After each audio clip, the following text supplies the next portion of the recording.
Hello students. आज हम लोग नया चैप्टर स्टार्ट करने वाले हैं, है ना, which is related to money and money supply.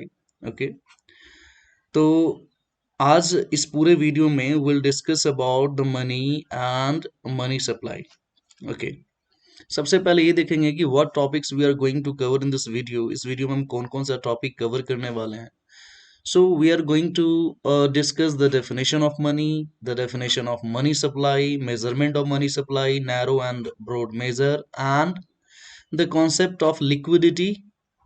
And under this, which is the most liquid measure of money supply and which is the least liquid measure of money supply.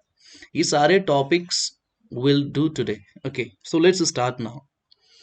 सबसे पहला जो concept आता है बच्चों कि money क्या होता है। सबसे पहले डेफिनेशन, तो सबसे पहला तो पॉइंट रहना कि मनी का डेफिनेशन एक बहुत ज्यादा इंपॉर्टेंट है।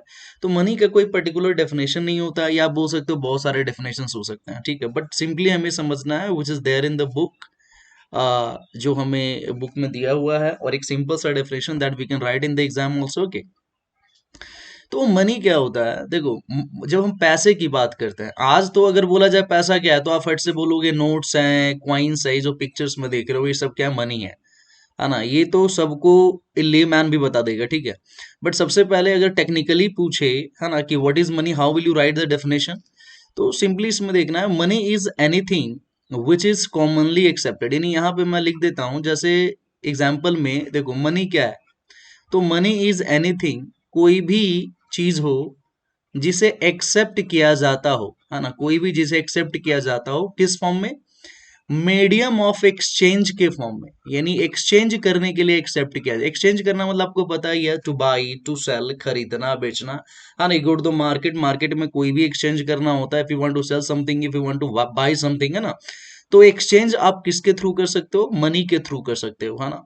पैसा देके खरीद सकते हो, बेचकर पैसे ले सकते हो, है ना, तो एक एक्सचेंज करने के फॉर्म में एक्सेप्ट किया जाता हो। दूसरा क्या है, मेजर ऑफ वैल्यू, है ना। यानी आज के समय में आप जानते हो बच्चों, कोई भी एनी गुड्स एंड सर्विस ले लो, है ना, किसी भी तरह के गुड्स एंड सर्विसेज का वैल्यू किस फॉर्म में मेजर किया जाता है, तो आप बोलोगे मनी के फॉर्म में। भाई ये गाड़ी कितने की है, 10 लाख रुपए की है। ये कपड़े कितने, ये शर्ट कितने का है, तो 1000 का है। ये जूते कितने के हैं, 3000 के हैं। यानी हर चीज के वैल्यू को, गुड्स हो या सर्विस के वैल्यू को आप किस फॉर्म मेजर करते हो, मनी के फॉर्म में।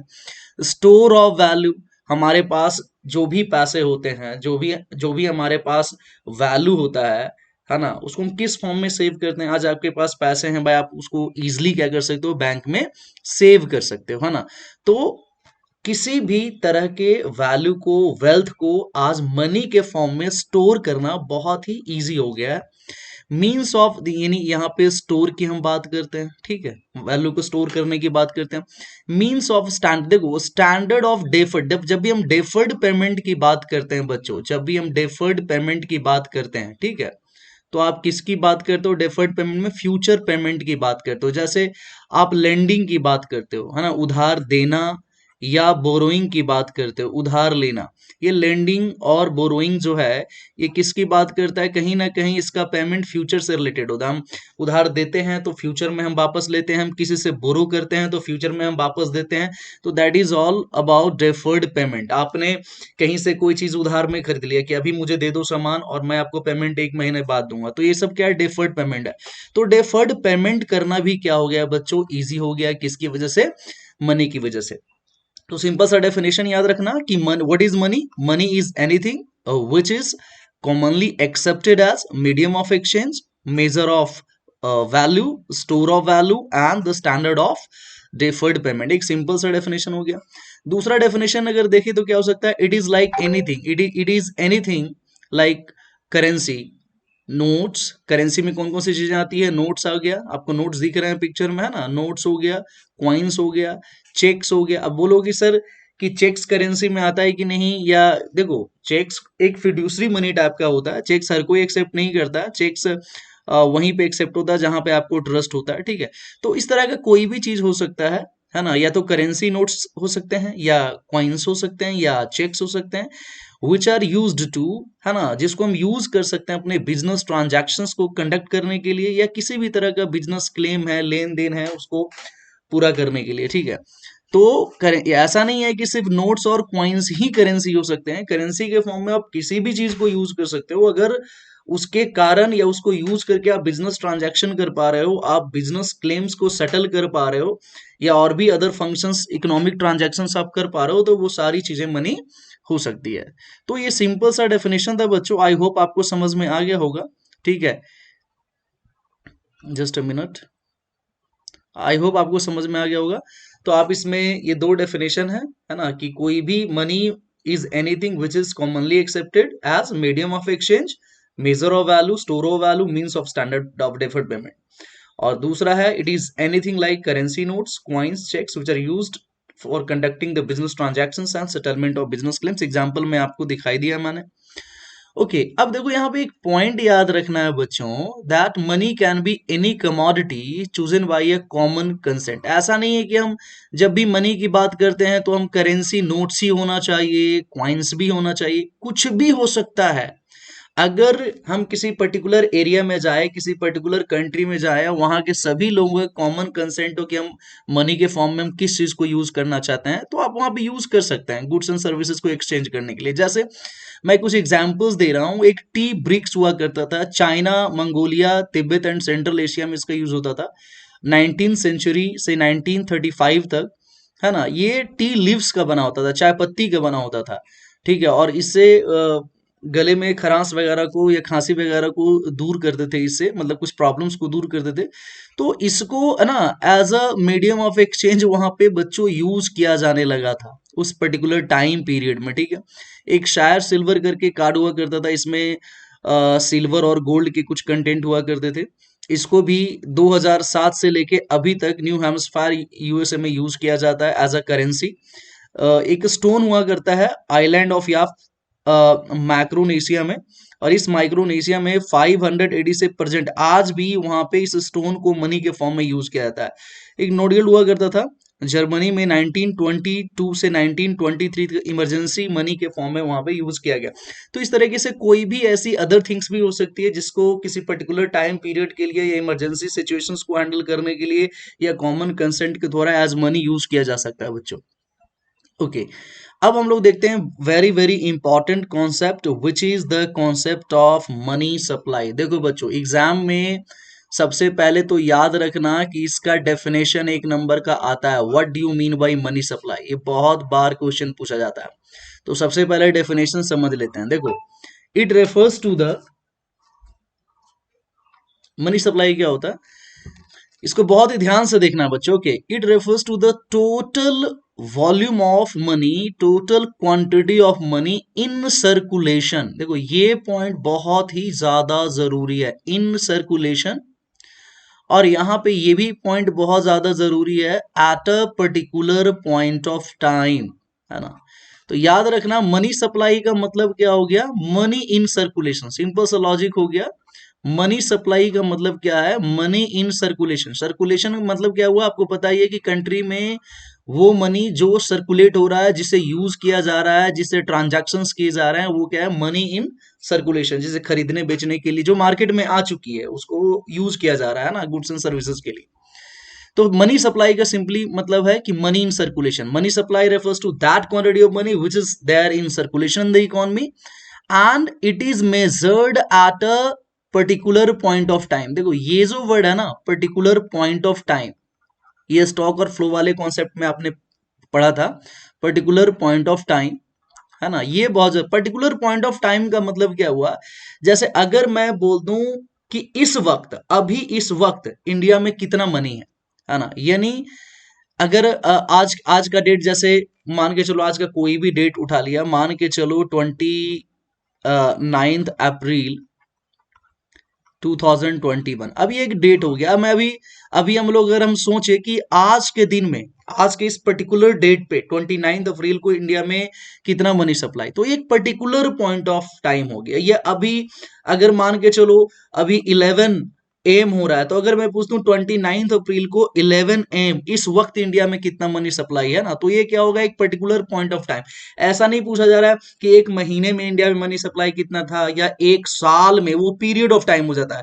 पर्टिकुलर पॉइंट ऑफ टाइम, कोई पर्टिकुलर डेट पे या कोई उस डेट के कोई स्पेसिफिक टाइम पे कितना मनी सप्लाई है सर्कुलेशन में, उसे क्या बोलते हैं, मनी सप्लाई बोलते हैं। तो ये आई होप समझ में आ गया होगा कि मनी सप्लाई का मतलब total quantity of money which is there in circulation in economy at a particular point of time, ठीक है।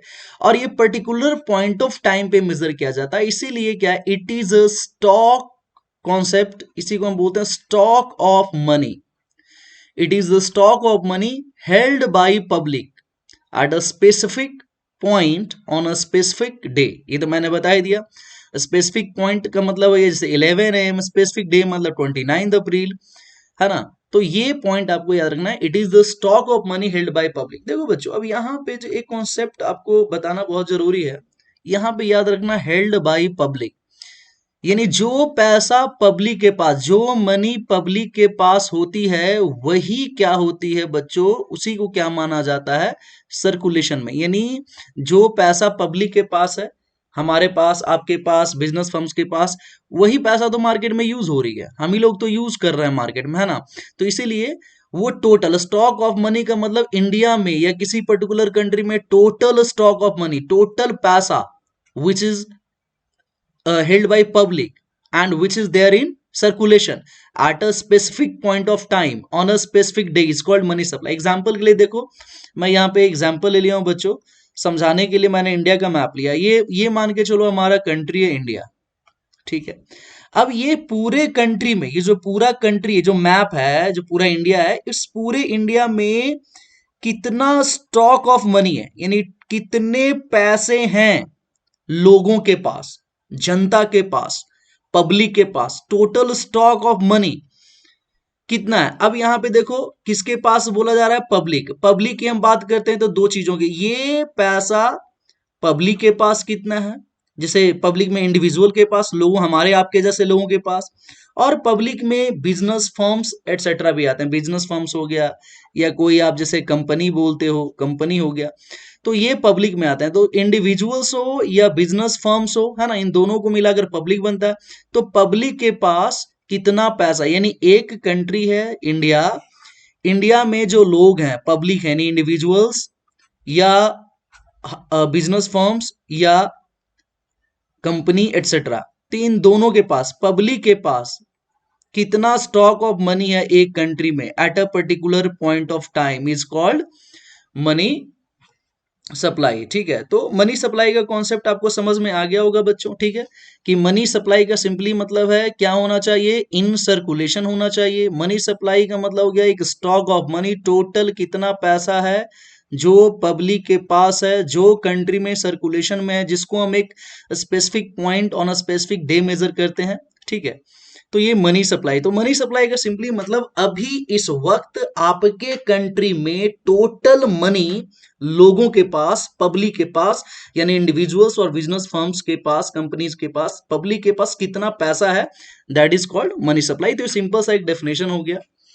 अब देखिए ये बहुत ही इंपॉर्टेंट पॉइंट है कि किन किन चीजों को मनी सप्लाई में इंक्लूड किया जाता है और किन किन चीजों को मनी सप्लाई में एक्सक्लूड किया जाता है। मतलब इंक्लूड किया जाता है मनी सप्लाई में, एक्सक्लूड का मतलब मनी सप्लाई में इंक्लूड नहीं किया जाता है। तो याद रखना, मनी सप्लाई की बात करते हैं तो वो सारा मनी जो किसके पास होता है, मनी यूजिंग सेक्टर के पास होता है। Money using sector, money using sector रहेगा तभी तो सर्कुलेशन में होगा, तभी तो उसको यूज करके इकोनॉमिक ट्रांजैक्शंस किए जाएंगे आपके कंट्री में, ठीक है।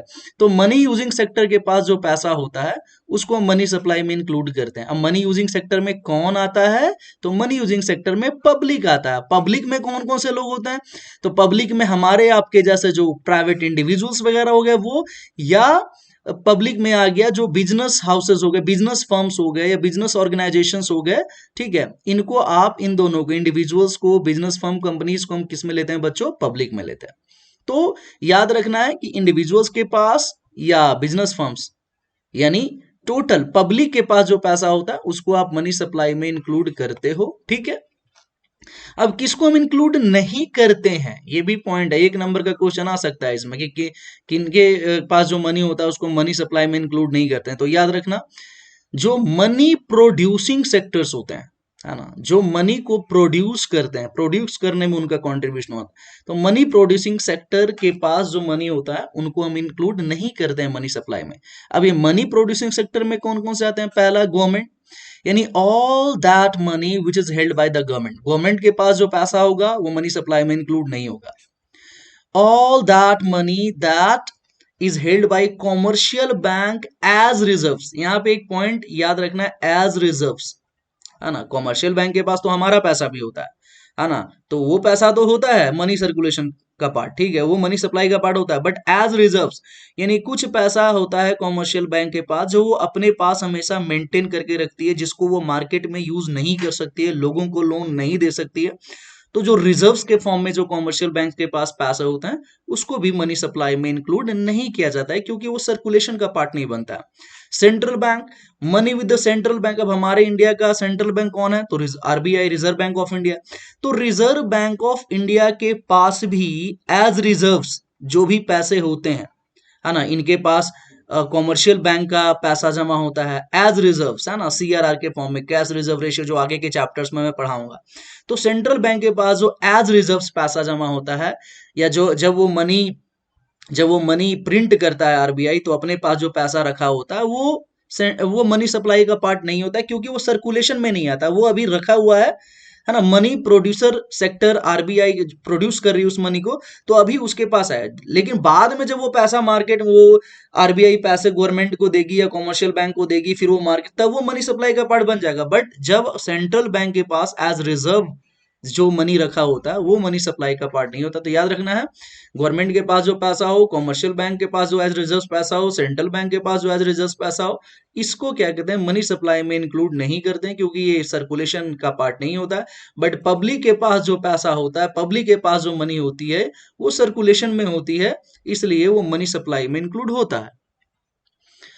ओके, देखिए ये बहुत ही इंपॉर्टेंट पॉइंट है, ये बहुत बार एग्जाम में आ चुका है बच्चों, ठीक है, 1 नंबर का 1 मार्क क्वेश्चन ये बहुत बार आ चुका है बोर्ड एग्जाम्स में। इसको ध्यान से देखेंगे कि money supply is a stock concept, है ना। मनी सप्लाई स्टॉक है कि फ्लो है? तो स्टॉक का मतलब क्या हुआ, हमेशा बताया है, स्टॉक फ्लो वाले मेरे वीडियोस में जाके देख सकते हैं। स्टॉक का मतलब होता है which is measured at a particular point of time. जैसे मैंने बताया कि ये हमारा कंट्री है, और कोई स्पेसिफिक टाइम पे, जैसे अभी इस वक्त 3 बजे, 4 बजे, 5 बजे, या आज के डेट में कोई स्पेसिफिक डेट या कोई स्पेसिफिक टाइम पे जो उस कंट्री में स्टॉक ऑफ मनी होता है ना, जो क्वांटिटी ऑफ मनी होता है, उसे क्या बोलते हैं? स्टॉक कॉन्सेप्ट या मनी सप्लाई बोलते हैं। तो याद रखना, मनी सप्लाई का मतलब क्या होता है कि हमारे कंट्री में, इंडिया में, किसी पर्टिकुलर पॉइंट ऑफ टाइम पे 4 बजे या किसी पर्टिकुलर डेट में कितना मनी सप्लाई है, कितना क्वांटिटी ऑफ मनी पब्लिक के पास है। तो ये क्या होता है? मनी सप्लाई, याद रखना है कि मनी सप्लाई क्या होता है? Is a stock concept. Reason पूछेगा क्यों मनी सप्लाई का स्टॉक कॉन्सेप्ट होता है, आपको रीजन में लिखना है, because it is measured at a particular point of time, है ना, किसी स्पेसिफिक टाइम पे उसको मेजर करते हैं, इसलिए स्टॉक कॉन्सेप्ट होता है। बट यहां पे याद रखना कि फ्लो कॉन्सेप्ट इससे रिलेटेड क्या होता है। तो याद रखना कि जब मनी सप्लाई चेंज होता है, यानी चेंज इन मनी सप्लाई, जब मनी सप्लाई चेंज करेगा, जैसे मनी सप्लाई जितना इंक्रीज कर रहा है वो फ्लो होगा, मनी सप्लाई जितना डिक्रीज कर रहा है वो क्या होगा? फ्लो होगा। तो इंक्रीज करना, यानी ये याद रखना, ये तो स्टॉक है ना, लेकिन जितने क्वांटिटी से ये स्टॉक इंक्रीज करेगा, है ना, तो वो क्या हो जाएगा? फ्लो कॉन्सेप्ट हो गया। जितने क्वांटिटी से ये डिक्रीज करेगा तो वो क्या हो जाएगा? Flow concept. फॉर एग्जाम्पल का मतलब, फॉर एग्जाम्पल मान के चलो, एकदम बहुत सिंपल सा एग्जाम्पल ले रहा हूं, कि अगर हम अभी के डेट में देखते हैं तो 3 लाख करोड़, फॉर एग्जाम्पल, बहुत छोटा अमाउंट है ये, 3 लाख करोड़ ये मनी सप्लाई है इंडिया में, फॉर एग्जाम्पल, ठीक है। तो ये अभी इतना मान के चलो मनी है, लेकिन एक पर्टिकुलर पीरियड ऑफ टाइम पे, जैसे 1 महीने में मान के चलो 1 लाख करोड़, 1 लाख करोड़ आरबीआई ने मतलब ज्यादा मनी छाप के सर्कुलेट किया, तो इतने से ये क्या हो रहा है? बढ़ जाए, ठीक है, यानी इंक्रीज कर जाए, 3 लाख से क्या हो जाए? 4 लाख करोड़ हो जाए। तो जितना से ये इंक्रीज हुआ है ना, ये फ्लो हो जाएगा। या मान के चलो किसी वजह से 50,000 करोड़ क्या हो जाए? मनी सप्लाई डिक्रीज हो जाए, है ना, सर्कुलेशन से कम हो जाए, तो जितना इंक्रीज हो रहा है, जितना डिक्रीज हो रहा है, फ्लो कॉन्सेप्ट होता है, बट जितना स्टॉक में होता है ना, जितना है या इंक्रीज होने के बाद फिर से जितना नया स्टॉक आया, डिक्रीज होने के बाद फिर से जितना नया स्टॉक आया, तो जब भी स्टॉक रहेगा पर्टिकुलर पॉइंट ऑफ टाइम पे मनी सप्लाई, तो वो स्टॉक कॉन्सेप्ट होगा।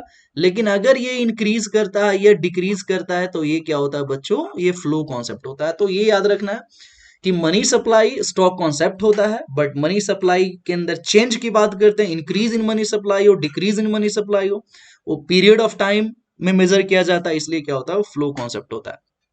अब देखो बच्चों, अब ये है कि measurement of money supply, money supply को हाउ डू वी मेजर, कैसे मेजर करते हैं। तो नॉर्मली क्या, there are 4 measures of money supply after 1977, है ना। Normally 4 measures of money supply India में आया है, M1, M2, M3, M4।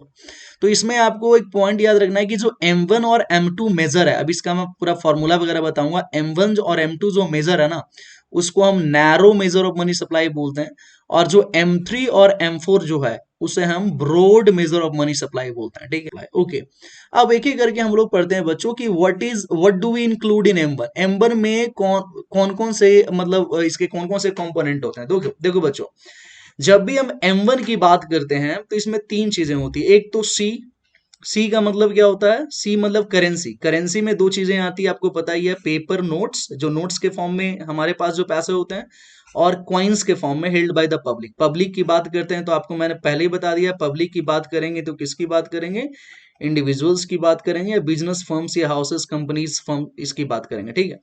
तो एक तो हो गया करेंसी, यानी पब्लिक के पास जो करेंसी है, यानी नोट्स और कॉइन्स के फॉर्म में।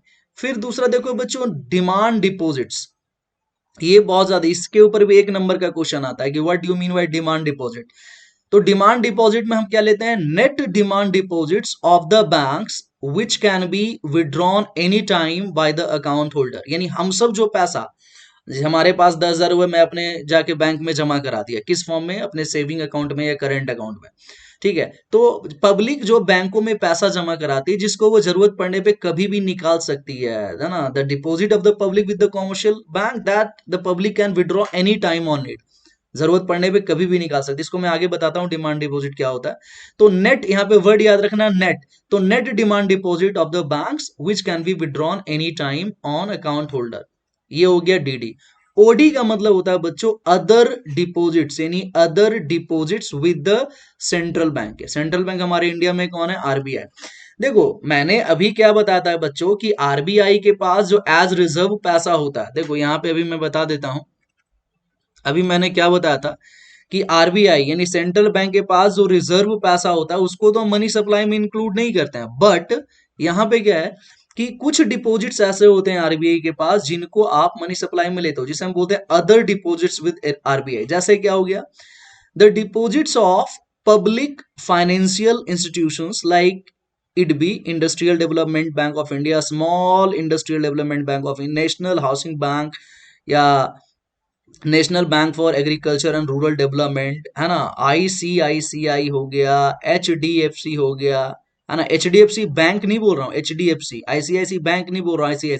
ये सारे कुछ पब्लिक फाइनेंशियल इंस्टीट्यूशंस होते हैं, यानी कॉमर्शियल बैंक्स तो हमारे पास होता ही है, गवर्नमेंट पब्लिक फाइनेंशियल इंस्टीट्यूशंस कुछ एक्ट के थ्रू भी लाया था, है ना। ये क्या करते हैं, ये भी फाइनेंशियल ट्रांजैक्शंस करते हैं, ठीक है। और इसे हम सेमी गवर्नमेंट भी बोलते हैं। रीजन क्या होता है कि 51% से ज्यादा शेयर क्या होता है, इसमें गवर्नमेंट का होता है, ठीक है। तो कमर्शियल बैंक के अलावा कुछ पब्लिक फाइनेंशियल इंस्टीट्यूशंस होते हैं, IDBI, SIDBI, NHB, NABARD, ICIC, HDFC etcetera, है ना, जिनके पैसे आरबीआई के पास जमा होते हैं, उन पैसों को हम मनी सप्लाई में इंक्लूड करते हैं, क्योंकि उसको आरबीआई सर्कुलेशन का पार्ट बना देता है आगे चल के, ठीक है। फॉरेन सेंट्रल बैंक, किसी फॉरेन कंट्री का सेंट्रल, जैसे अमेरिका का सेंट्रल बैंक है, इंग्लैंड का सेंट्रल बैंक है, और उसका पैसा आरबीआई के पास जमा हो, उसको भी इंक्लूड करते हैं। फॉरेन गवर्नमेंट्स, कोई नेपाल गवर्नमेंट है या कोई अदर गवर्नमेंट है, उनका पैसा जो आरबीआई के पास जमा है। इंटरनेशनल इंस्टीट्यूशन जैसे वर्ल्ड बैंक, आईएमएफ का अगर कुछ पैसा आरबीआई के पास जमा, तो ये कुछ डिपॉजिट्स होते हैं आरबीआई के पास, उन डिपॉजिट्स को हम M1 में अदर डिपॉजिट्स विद आरबीआई के अंडर क्या करते हैं, इंक्लूड करते हैं। तो याद रखना बच्चों, M1 में क्या क्या हो गया, सी यानी करेंसी हेल्ड बाय पब्लिक, यानी paper notes and coins held by public. DD, demand deposits of public with the commercial bank which can be withdrawn any time on need by public, है ना, ये भी बताऊंगा आगे। अदर डिपॉजिट्स विद आरबीआई में क्या क्या चीजें आती है जिनको इंक्लूड करते हैं। अब देखो आगे वाले स्लाइड में हम क्या देखेंगे कि ये डिमांड डिपॉजिट के बारे में थोड़ा सा देख लेते हैं। देखो जैसा कि मैंने बताया बच्चों, 1 मार्क का क्वेश्चन, है ना, डिमांड डिपॉजिट से रिलेटेड 1 मार्क का क्वेश्चन आता है। सबसे पहले तो definition, what do you mean by demand deposit. तो देखो नाम से ही, देखो नाम से मैं इसका डेफिनेशन बताता हूँ। डिपॉजिट का मतलब हो गया भाई जो पब्लिक पैसा जमा कर रही है, डिपॉजिट मतलब जमा करना, जो डिपॉजिट कर रही है बैंक्स में, ठीक है। और डिमांड का मतलब यहाँ पे है नीड, यानी डिमांड का मतलब जब भी हमको मन करे हम निकाल सकते हैं, जब भी मेरा डिमांड होगा, जब भी मेरा नीड होगा, जब भी मेरी जरूरत होगी, मैं अपने डिपॉजिट्स को डिमांड कर सकता हूं और नीड निकाल सकता हूं। That is called demand deposit. यानी वो डिपॉजिट्स जो पब्लिक कभी भी ऑन डिमांड निकाल सकती है या कभी भी डिमांड कर सकती है, जरूरत पड़ने पे वो निकाल सकती है। That is called demand deposit. तो इसका यही डेफिनेशन हो गया, ठीक है। तो डेफिनेशन देख लेते हैं, व्हाट इज डिमांड डिपॉजिट। ये वो डिपॉजिट होता है पब्लिक का, किसके पास, कॉमर्शियल बैंक्स के पास, that can be withdrawn any time on demand और एज एंड व्हेन रिक्वायर्ड, जब भी जरूरत पड़ेगा, कभी भी उनको नीड होगी, उसे क्या कर सकता है, पब्लिक निकाल सकता है विदाउट एनी प्रायर नोटिस। और उसके लिए कोई नोटिस देने की जरूरत नहीं कि हम पहले बैंक को बता रहे मैं निकालना है, जब मन करे आप गए निकालिए। जैसे एग्जांपल में आपका पैसा बैंक में जमा है, हाँ, और ये किस तरह के अकाउंट्स में जमा होते हैं बच्चों, जैसे करेंट अकाउंट होता है जो नॉर्मली बिजनेस फर्म्स को दिया जाता है, और हम लोग पब्लिक को, हम लोग इंडिविजुअल्स को सेविंग अकाउंट डिपॉजिट करना होता है। यानी हमारा जो अकाउंट होता है उसे सेविंग अकाउंट बोलते हैं, बिजनेस फर्म्स के पास जो होता है वो करंट अकाउंट। और इन दोनों के जो पैसे जमा होते हैं जिसको आप कभी भी निकाल सकते हो, उसे हम क्या बोलते हैं, डिमांड डिपॉजिट्स बोलते हैं। जैसे आपका पैसा है बैंक में, आप गए, आप बैंक में जाके कैश में निकाल लो, आप चेक से निकाल लो, आपका पैसा आप एटीएम में गए, आप जब मन किया जब एटीएम से पैसा निकाल लिए।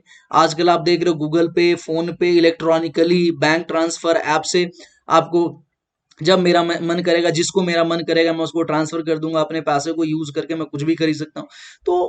तो ये जो डिमांड डिपॉजिट है that can be withdrawn by cash, in cheques, through ATMs, electronically, है ना। जब मन करेगा तब हम क्या कर सकते हैं, निकाल सकते हैं। तो that is the concept of demand deposit. वो डिपॉजिट पब्लिक है कॉमर्शियल बैंक के पास, जिसको जरूरत पड़ने पे कभी भी पब्लिक निकाल सकती है, कैश में, चेक से, एटीएम से, इलेक्ट्रॉनिकली।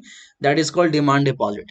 अब यहाँ पे क्वेश्चन आता है कि इसमें हमने जो कॉन्सेप्ट यूज किया था अभी, मैंने देखो ये वाला पॉइंट जो मैंने बोला था, नेट याद रखना है कि नेट डिमांड डिपॉजिट। तो यहाँ पे देखो नेट डिमांड डिपॉजिट का कॉन्सेप्ट आता है कि डिमांड डिपॉजिट तो समझ में आ गया कि कॉमर्शियल बैंक के पास जो भी पैसा जमा होता है जो कभी भी निकाल सकता है। Net demand deposit with commercial bank का मतलब क्या होता है। देखो बच्चों, जब हम नेट डिमांड डिपॉजिट की बात करते हैं तो हम किसकी बात करते हैं, मैं बताता हूं। पहले समझो डिमांड डिपॉजिट में, जैसे मान के चलो ये बैंक है, कोई भी बैंक है, जैसे पंजाब नेशनल बैंक है या एचडीएफसी बैंक है, कोई भी बैंक है।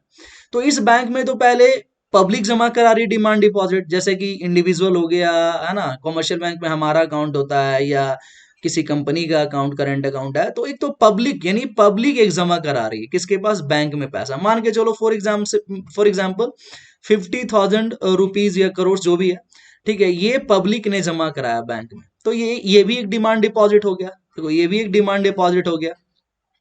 दूसरा, इसी बैंक में ना अदर बैंक्स का भी अकाउंट होता है, जैसे एसबीआई भी हो सकता है इसमें जमा कराया हो, या आईसीआईसी भी हो सकता है जमा कराया हो, या यस बैंक में हो सकता है इसमें जमा कराया हो, कोई भी अदर कमर्शियल बैंक्स भी इसमें जमा कराया हो, ठीक है। तो यानी इस बैंक में मान के चलो 20,000 इसका वाला है, ठीक है, इधर वाला। तो देखो एक तरीके से 50,000 तो डिमांड डिपॉजिट पब्लिक का हो गया, प्लस 20 जो 1000 हो गया बच्चों, वो किसका हो गया, अदर बैंक्स का हो गया।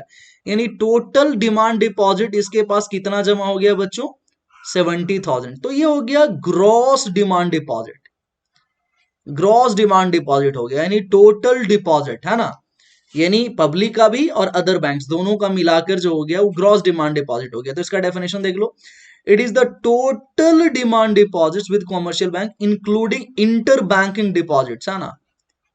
इंटर बैंकिंग डिपॉजिट मतलब अदर बैंक का जो डिपॉजिट है उसको मिला के। लेकिन नेट डिमांड डिपॉजिट का नेट हो गया, यानी कुछ ना कुछ हमें माइनस करना है। नेट का मतलब हुआ कि ये जो है इसका वाला है ना, इसको हम क्या करते हैं, निकाल देते हैं, इंटर बैंकिंग माइनस कर दो। यानी 70,000 तो ग्रॉस था, इसमें जो इंटर बैंकिंग वाला 20,000 हो गया, माइनस कर दिया, कितना बच गया 50,000, है ना। यानी सिर्फ किसका बच गया, पब्लिक वाला, ये वाला पार्ट बच गया। तो वो क्या बच गया, जो माइनस करने के, जो ग्रॉस में से जो हम इंटर बैंकिंग वाला माइनस कर देते हैं, जो बचता है 50,000, है ना, उसे क्या बोलते हैं, नेट डिमांड डिपॉजिट। तो it is the demand deposit with commercial bank excluding, यानी माइनस करते हैं किसको, इंटर बैंक डिपॉजिट्स या क्लेम्स को, ठीक है, इंटर बैंकिंग डिपॉजिट या क्लेम को, है ना। तो आपको पता ही है कि टोटल 70,000 था ग्रॉस, लेकिन ये इंटर बैंकिंग वाला हमने इसको माइनस कर दिया, -20,000। तो जो बचा हमारा 50,000, वो एग्जैक्टली किसका बचा, वो पब्लिक का बचा, वो एग्जैक्टली किसका बचा, पब्लिक का जो डिमांड डिपॉजिट है, और वही मेन सर्कुलेशन में होता है, ठीक है। तो ये नेट डिमांड डिपॉजिट को ही हम लेते हैं।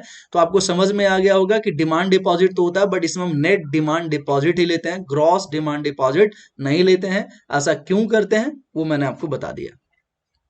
ये M1 का पार्ट खत्म हो गया। अब M2 की जब हम बात करते हैं बच्चों, तो M1 का समझ में आ गया, C plus DD plus OD आ गया, ठीक है। अब देखो जब हम M2 की बात करते हैं, तो M2 में M1 का, M2 का क्या फॉर्मूला था, M1 का तो रहता ही रहता है सारा, यानी M1 में कौन कौन सा है, currency, demand deposit, other deposits with RBI, तो ये तो M1 वाला रहेगा ही रहेगा। प्लस में इसमें क्या ऐड हो जाता है, saving deposits with post office saving bank, है ना। जो सेविंग, जो पोस्ट ऑफिस में जो पब्लिक का जो पैसा जमा होता है, पोस्ट ऑफिस में भी आप सेविंग अकाउंट खुलवा सकते हो, वहां भी आप अपना पैसा जमा करा सकते हो, तो वहां भी आपको जब मन करेगा आप वहां से निकाल सकते हैं।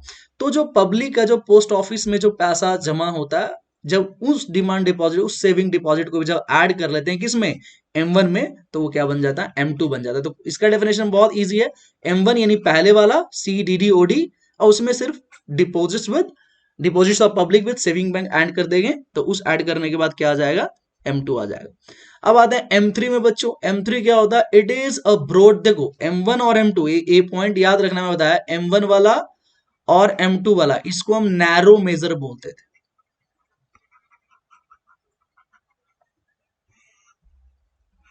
ठीक है, इसको हम नैरो मेजर बोलते थे। और M3 और M4 जो हम पढ़ाएंगे, इसको हम क्या बोलते थे, ब्रॉड मेजर बोलते थे बच्चों, ब्रॉड मेजर बोलते हैं, ये पॉइंट याद रखना, है ना। तो M3 और M4, ठीक है। तो M3 में क्या होता है, M1 वाला तो सारा रहेगा ही रहेगा, M1 में क्या क्या था, वही वाला C plus DD plus OD, ये हो गया, ठीक है। और इसमें क्या, net time deposit with commercial bank, देखो अभी तक डिमांड डिपॉजिट था, अब यहाँ पे एक कॉन्सेप्ट आ गया बच्चों, क्या, टाइम डिपॉजिट आ गया, ठीक है। M3 में क्या हो गया, टाइम डिपॉजिट आ गया। तो याद रखना है कि M1 का सारा प्लस उसमें टाइम डिपॉजिट ऐड कर देंगे, तो क्या आ जाएगा M3, यानी M1 में आ गया आपका CDD plus OD plus net time deposit with commercial bank, तो ये आपका M3 आ जाएगा। अब टाइम डिपॉजिट के, तो उसके बारे में देख लेते हैं। देखो टाइम डिपॉजिट को आप टाइम डिपॉजिट बोलते हो, कहीं कहीं टर्म डिपॉजिट भी बोला जाता है, कहीं कहीं फिक्स्ड डिपॉजिट भी, FD, time deposit, term deposit बोला जाता है, ठीक है। तो इसका डेफिनेशन देखो, यहां नाम से ही पता चलता है बच्चों, फिक्स्ड, क्या यहाँ पे है, यहाँ पे एक टर्म यूज किया गया है बच्चों, फिक्स, फिक्स्ड, फिक्स्ड का मतलब एक फिक्स्ड टाइम पीरियड के लिए, यानी फिक्स्ड टाइम के लिए, फिक्स्ड टर्म के लिए जो पैसा जमा हो। यानी पहले इसका डेफिनेशन देख लेते हैं, कि वो डिपॉजिट पब्लिक का किसके पास, कॉमर्शियल बैंक के पास, that can not be withdrawn before a specific maturity date. अब यहां पे देखो इसका एक मैच्योरिटी डेट होता है। अभी मैच्योरिटी डेट का मतलब क्या होता है, जैसे मान के चलो आपने पैसा जमा कराया और 5 इयर्स के लिए जमा कराया, कि 5 इयर्स के लिए मैं फिक्स डिपॉजिट कर रहा हूं, यानी आप इस पैसे को अब 5 साल से पहले, इस पे रेट ऑफ इंटरेस्ट आपको सेविंग बैंक से ज्यादा मिलता है, बट 5 साल से पहले आप उस पैसे को नहीं निकाल सकते हैं। अगर आपको पहले निकालना है, तो उसके लिए आपको प्रायर नोटिस, पहले आपको नोटिस देना पड़ेगा, तो आपका FD ब्रेक होगा, उसके लिए कुछ चार्ज भी आपको लगेगा, रेट ऑफ इंटरेस्ट भी नहीं मिल सकता आपको, ठीक है। तो सिंपली याद रखना है, टाइम डिपॉजिट या फिक्स डिपॉजिट वो होता है जिसका एक मैच्योरिटी पीरियड होता है, एक टाइम पीरियड होता है, उस टाइम पीरियड के पहले आप उसको बिना प्रायर नोटिस के नहीं निकाल सकते हैं। जैसे हमारा डिमांड डिपॉजिट था, कभी भी निकाल लेते थे, बट यहाँ पे आप ऐसा नहीं कर सकते हैं। यहाँ मैच्योरिटी पीरियड, एक स्पेसिफिक मैच्योरिटी पीरियड, 1 साल, 6 महीने, 3 महीने, 5 साल, 10 साल के बाद ही, जो भी आप रखोगे उसके बाद ही आप निकाल सकते हो। सिंपली याद रखना है कि बिफोर स्पेसिफिक मैच्योरिटी डेट आप नहीं निकाल सकते हैं। और इसको निकालने के लिए अगर मैच्योरिटी डेट से पहले निकालना है तो आपको एक प्रायर पहले ही नोटिस देना पड़ेगा, एप्लीकेशन देना पड़ेगा बैंक को। और फिक्स डिपॉजिट में कौन सा अकाउंट खुलवाना पड़ता है? फिक्स डिपॉजिट अकाउंट होता है, या उसको हम RD account, recurring deposit account बोलते हैं। इस तरह के अकाउंट्स में आप अपना एफडी करते हो, ठीक है। नेट टाइम डिपॉजिट का मतलब, जैसे मैंने वही बताया था बच्चों कि जो इंटर बैंकिंग डिपॉजिट्स है उसको माइनस करने के बाद जो आता है उसे हम नॉर्मली क्या बोलते हैं, जैसे डिमांड डिपॉजिट वाला जो कॉन्सेप्ट था ना, इंटर बैंकिंग को माइनस कर देते हैं, सेम वहां पे नेट टाइम डिपॉजिट में वो सेम कॉन्सेप्ट क्या हो जाएगा, अप्लाई हो जाएगा। तो हम नेट डिमांड डिपॉजिट को इसमें क्या करते हैं बच्चों, नेट डिमांड M1 के साथ जब नेट डिमांड डिपॉजिट को कॉमर्शियल बैंक के पास होता है ऐड कर देते हैं तो क्या आ जाता है, M3 आ जाता है। अब आ गया M4 बच्चों। M4 क्या होता है बच्चों? M4 में देखते हैं कि M3 यानी M3 तो रहेगा ही रहेगा, ठीक है, जस्ट अ मिनट। M4 में M3 का सारा कॉन्सेप्ट रहेगा, प्लस क्या ऐड हो जाएगा, total deposit with post office saving bank. Saving bank में यानी पोस्ट ऑफिस सेविंग बैंक में जो भी आपका पैसा जमा रहेगा वो ऐड कर देंगे M3 में। तो M3 में क्या क्या आता था? M3 में आता था बच्चों M1 वाला सारा, प्लस क्या आता था, नेट टाइम डिपॉजिट, ये M3 का पार्ट था। और M3 में क्या कर देंगे, सेविंग बैंक के साथ जो टोटल डिपॉजिट है उसे आप ऐड कर दोगे। यानी M4 का एग्जैक्ट डेफिनेशन आ जाएगा, सबसे पहले M1 C plus D D plus OD। इसमें जब आपने क्या किया, net time deposit with commercial banks है ना, इसमें जब आपने ऐड कर दिया नेट टाइम डिपॉजिट तो M1 के साथ, तो बन गया ये दोनों मिला के बन गया M3। और M3 के पास आपने saving deposit with post office यानी टोटल, यहाँ पे आप क्या करोगे, total deposit with post office अगर ऐड कर दोगे तो वो क्या हो जाएगा, M4 हो जाएगा। बट याद रखना इसमें नेशनल सेविंग सर्टिफिकेट होता है जो गवर्नमेंट इशू करती है, जिसको आप पोस्ट ऑफिस से खरीद सकते हो, इसको हम M4 में इंक्लूड नहीं करते हैं क्योंकि ये पैसा गवर्नमेंट के पास चला जाता है। और गवर्नमेंट के पास जो पैसा होता है अगर वो सर्कुलेशन में न लाए, एज रिजर्व रखे, तो गवर्नमेंट के पास जो पैसा रखा रहता है या गवर्नमेंट के पास जो पैसा जाता है वो मनी सप्लाई का पार्ट नहीं होता, मैंने शुरू में बता दिया। इसलिए नेशनल सेविंग सर्टिफिकेट वाला जो पैसा है, जो डिपॉजिट्स है, उसको हम M4 में इंक्लूड नहीं करते हैं। उसके अलावा पोस्ट ऑफिस में जो टोटल सेविंग होता है पब्लिक का, उसको आप क्या करते हो, इंक्लूड करते हो M4 में, ठीक है। तो आपको समझ में आ गया है ना। M1 में क्या हो गया बच्चों, C plus D plus OD हो गया, है ना। M2 में क्या हो गया, ये वाला M1 तो रहेगा ही, प्लस पोस्ट ऑफिस वाला से डिपॉजिट्स आ गया, ठीक है। M3 में क्या आ गया बच्चों, M3 में M1 वाला तो सही रहेगा, नेट टाइम डिपॉजिट आ गया। M4 में क्या आ गया बच्चों, M3 का सारा रहेगा plus total deposits in post office आ गया, ठीक है। तो ये आपका M3 M1 M2 M3 M4 major हो गया जो आपको याद रखना है। अब लास्ट कॉन्सेप्ट याद रखना है बच्चों, लिक्विडिटी के बारे में। देखो इसके ऊपर भी एक नंबर का क्वेश्चन, लिक्विडिटी। देखो ये इकोनॉमिक्स में बहुत ही वाइडली यूज किया जाता है इस टर्म को। लिक्विडिटी का सिंपल मतलब होता है कैश, है ना, जिसको आप इजिली कितना ईज के साथ, कितना आसानी से आप कैश में किसी भी चीज को आप कन्वर्ट कर सकते हो, यानी कन्वर्ट करना, है ना, कैश में चेंज करना, है ना। तो लिक्विडिटी का डेफिनेशन देख लेते हैं, what is it, refers to the ease, है ना। लिक्विडिटी का मतलब कितनी आसानी से हम किसी असेट्स को, किसी चीज को हम कैश में क्या कर सकते हैं, कन्वर्ट कर सकते हैं। So it is anything, it refers to the ease at which assets can be converted into cash. और इसका सिंपली मतलब दूसरे तरीके से क्या, कि हाउ क्विकली, कितनी तेजी से something can be converted into cash, ठीक है। जैसे अगर एग्जांपल ले लूं, एक कैश है, गोल्ड है, रियल एस्टेट है, पेंटिंग्स है, तो ये तो देखो पूरा कैश ही है, तो ये तो 100% लिक्विड हो गया।